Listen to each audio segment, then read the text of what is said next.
Doctor Shahida वज़ार साहबा, American president Donald Trump कहता है जी कि आप मुआहदा इब्राहिमी का हिस्सा बन जाएं, इसराइल को तस्लीम कर लें। हम नहीं करते, सऊदी अरब भी नहीं करता, और भी कुछ मुस्लिम कंट्रीज़ हैं वो नहीं करते, लेकिन IMF के मामले पे हम सरेंडर कर जाते हैं। वजह क्या है इसकी? जी देखिए, इसकी वजह यह है कि वो समझते हैं कि जो ये है अकॉर्ड है, इसके बारे में लोग इमोशनल हो जाएंगे, उनको पता है कि इसका क्या मतलब है, they are well aware of the issues.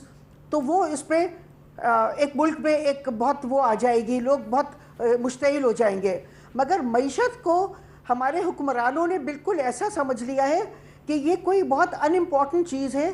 यहाँ पे या तो आप देखिए कि बैंकर्स हमारे इकनॉमिक मैनेजर्स होते हैं, या चार्टर्ड अकाउंटेंट्स होते हैं, या डुअल नेशनल्स होते हैं, या गैर मुल्की अमरीकन जो होते हैं, उनको मईशत को कुछ हमारे हुक्मरानों ने ऐसा समझ लिया है कि इसको छोड़ दो, बड़ी ताकतों को फैसले करने दो, और उनको प्लीज़ करने का एक ये तरीका है कि उनके कुछ फेवर्स लेने का, उनकी खुशामद करने का, कि मईशत उन पे छोड़ दो और वो जो चाहे करें मईशत के साथ। और आप वो ये नहीं रियलाइज़ करते हैं, और वो ये समझते हैं कि लोगों को कुछ पता नहीं है। अब जैसे वो कहेंगे कि देखिए बीमार मईशत थी, उसको यहाँ ले आए, ऐसा नहीं है। पाकिस्तान बीमार मईशत नहीं थी 1988 में। पाकिस्तान को IMF के पास ले जाके एक बीमार और मईशत बनाया जाता है। पाकिस्तान एक बहुत खुशहाल मुल्क था 1988 तक। 1988 में मैं हिंदुस्तान गई थी। आप यकीन कीजिए, मेरा दिल एक हफ्ते में चाहता था कि मैं वापस पाकिस्तान आ जाऊं, क्योंकि वहाँ इतनी गुर्बत थी। और बम्बई में जो इतना बड़ा शहर है, वहाँ बड़े पैमाने पे कोई सैकड़ों लोग फुटपाथ पे रात को सो रहे होते थे, और बराबर में कुत्ते, उतने ही कुत्ते सो रहे होते थे, और इतना दिल घबराता था ऐसी जगह जहाँ इतनी गुर्बत हो। वैसे अभी भी पाकिस्तान उस वक्त तक एक बहुत खुशहाल मुल्क था। दिल्ली में अभी भी ऐसी ही सूरत हाल है जी, मगर पाकिस्तान को फिर ले जाया गया। पाकिस्तान को इसलिए नहीं ले जाया गया क्योंकि पाकिस्तान एक बीमार मुल्क था। पाकिस्तान को बीमार मुल्क बनाने के लिए IMF के पास ले जाया गया। और आप देखिए कि हमारी जो मईशत है उसको हमारे हुक्मरान कोई अहमियत नहीं देते हैं। वो समझते हैं कि अमेरिका को खुश करने का ये तरीका है कि आप अमेरिकी सदर को हमारे अहम फैसले करने दें। अच्छा अशरफ अलकम साहब, अब ये बताएं कि ये अब अमेरिका और ईरान में मुफाहमत की कोशिश हो रही है, पाकिस्तान बड़ा रोल प्ले कर रहा है, तो अगर मुफाहमत हो जाती है तो कोई उसका मुआशत पे अच्छा असर पड़ेगा या ये मुफाहमत नहीं होगी? इससे पहले मैं एक छोटी सी अर्ज कर दूँ, दोनों हजरात ने पहले किया, हम IMF के पास जाते क्यों हैं? हम IMF के पास जो अनसीन कुव्वतें उतने घेर गार के ले जाती हैं। अनसीन कुव्वतें मैं डॉक्टर शाहिदा साहब से इत्तफाक करूंगा कि हमें घेर के उनके आगे डाला जाता है। ये डॉक्टर शाहिदा वज़ार साहब से आप इत्तफाक कर? मैं इत्तफाक कर। दूसरा, हम जाते क्यों हैं फिर?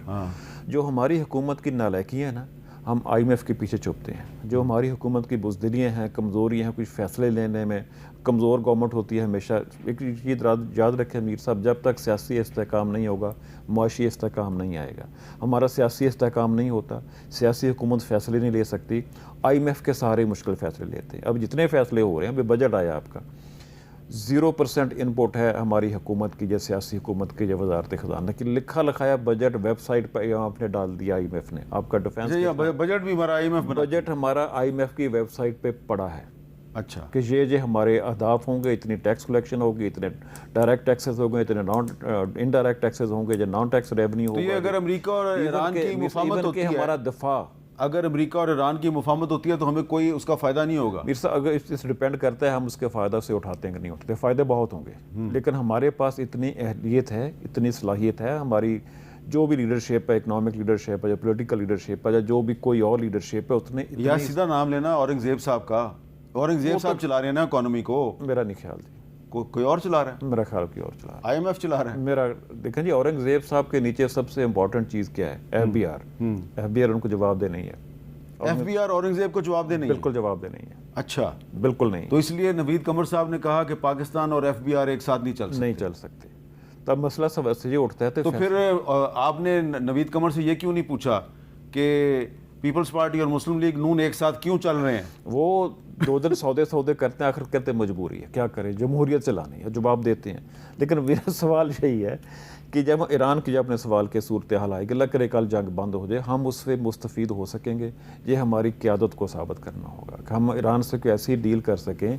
हमारा गैस प्रोजेक्ट पहले भी मैंने कहा पड़ा है, लेकिन वो बहुत महंगा है, उस पर नेगोशिएशन हो रही है। 15 साल से नेगोशिएशन हो रही है कि 3 मुल्कों की प्रोजेक्ट बना था, उसकी बेस पे कीमत तय हुई थी, बाद में 1 मुल्क निकल गया, 2 रह गए।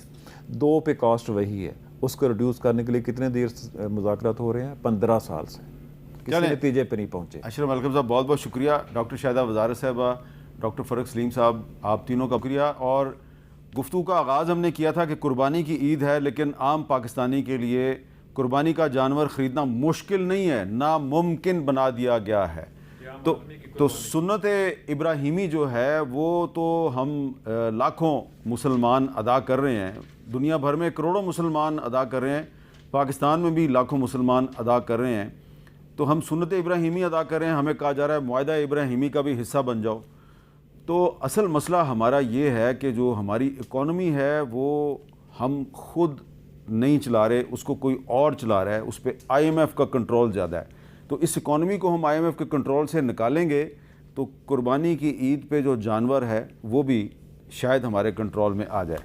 तो इसके लिए ज़रूरी है कि हमारे जो हुक्मरान हैं वो तवज्जो दें और इकॉनमी को IMF के चुंगल से निजात दिलाएं।